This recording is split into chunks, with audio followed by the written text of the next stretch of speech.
Yes, Scene, they just voted 6-0 to remove Granville from office. That's a unanimous vote, with Granville, of course, abstaining. And the first 2 hours of the special meeting tonight, we're hearing public comments. Dozens of people spoke, most of them against Granville. There were a few people who spoke out in his defense, or at least to raise questions about the council's ability to remove someone from office.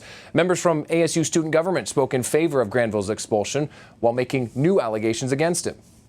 The norm for student government women is to keep away from council member Granville due to unwanted advances. As I mentioned, there were a few people who spoke out against Proposition 418, which voters approved in the November election. That's what allows the council to remove one of their own from office if there is evidence of unlawful conduct involving moral turpitude, fraud, or corruption. After a summary of the accusations from the outside counsel, Granville's attorney then read a prepared statement.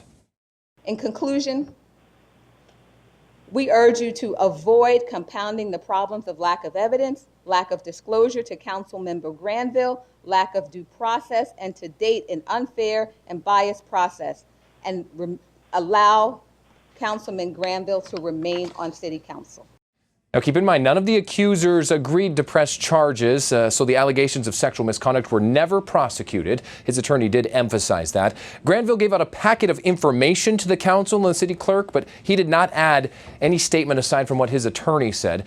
Now there's going to be a meeting on Monday to figure out who will replace Granville on the Tempe City Council. In the newsroom, Spencer Blake for Arizona's Family.